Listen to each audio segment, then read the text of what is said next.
Assalamualaikum warahmatullahi wabarakatuh. Selamat pagi anak-anak. Bagaimana kabar kalian hari ini? Alhamdulillah ya. Kita diberi kesehatan oleh Allah Subhanahu wa taala sehingga bisa bertemu pada hari ini untuk belajar. Baik, sebelum Ibu mau mulai pelajaran, Ibu mau bertanya dulu, apa ada di antara teman-teman kalian yang tidak hadir hari ini? Oh, tidak ada ya. Jadi lengkap semuanya hari ini ya. Alhamdulillah. Baik, sebelum kita melanjutkan pelajaran, Ibu mau bertanya dulu sama kalian. Jadi, apakah kalian pernah mengamati anggota keluarga kalian yang ada di rumah? Misalkan ibu, bapak, kakak, atau adik. Pernah ya? Pernah. Nah, selanjutnya coba Ibu tanya. Kalian pernah mengamati rambut dari ayah atau ibu kalian? Ya. Oh iya, ada yang rambutnya lurus, ada yang rambutnya keriting. Baik. Selanjutnya, apakah ada yang sama dengan kalian? Iya. Ada yang rambutnya sama ibu lurus, terus ada juga yang rambutnya sama dengan ayah keriting. Nah, terus ada adiknya juga yang lurus. Ya kan? Kakaknya juga keriting. Nah, jadi ada yang sama dengan ayah dan ada yang sama dengan ibu ya. Nah, selanjutnya kulit sekarang. Ada yang kulitnya putih dan ada yang kulitnya sawo matang. Terus ada yang ibunya juga kulitnya berwarna putih dan ada juga yang bapaknya yang berwarna sawo matang. Jadi misalkan kulitnya ada yang putih, berarti dia sama dengan ibu. Nah, selanjutnya kalau yang kulitnya sawo matang, itu berarti sama dengan bapak ya. Nah, jadi seperti itu. Nah, sekarang balik kembali ke pelajaran. Hari ini kita akan membahas tentang warisan sifat pada makhluk hidup. Jadi seperti itu. Yang tadi salah satu contohnya seperti kita contohkan tadi. Jadi ada persamaan dari orang tua dengan keturunan atau dengan anak.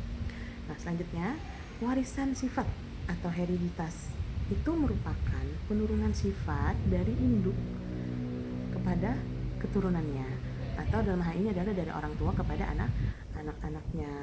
Nah, ilmu yang mempelajari tentang pewarisan sifat ini disebut dengan ilmu genetika.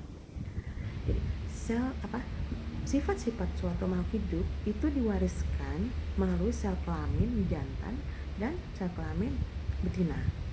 Sedangkan untuk bagian sel yang bertanggung jawab terhadap penurunan sifat ini terletak di dalam inti sel atau nukleus. Karena di dalam inti sel ini terdapat kromosom dan gen. Ada yang tahu apa itu kromosom? Ya, kromosom itu merupakan benang-benang halus yang berfungsi sebagai faktor pembawa sifat keturunan. Dalam kromosom itu terdapat substansi genetik yang membawa sifat keturunan. Jadi dia terdiri dari senyawa kimia dan juga gen. Apa itu gen? Ada yang tahu? Ya, gen itu berfungsi sebagai penentu sifat-sifat suatu individu. Jadi, kromosom dan gen inilah yang mengendalikan pewarisan sifat pada makhluk hidup. Jadi seperti itu. Sampai sini ada yang mau ditanyakan dulu anak-anak? Boleh Ibu beri waktu kalau ada yang mau bertanya. Sudah ya? Sudah jelas? Baik, kalau sudah jelas, sekarang untuk supaya kalian lebih memahami lagi, sebelum kita melanjutkan pelajaran, Ibu mau kita mengerjakan tugas dulu. Kalian Ibu beri tugas untuk menggambar kromosom, struktur kromosom. Jadi kalian gambar kromosom beserta dengan bagian-bagiannya. Nah, kalian Ibu beri tugas berkelompok. Jadi satu kelompok terdiri dari 5 orang.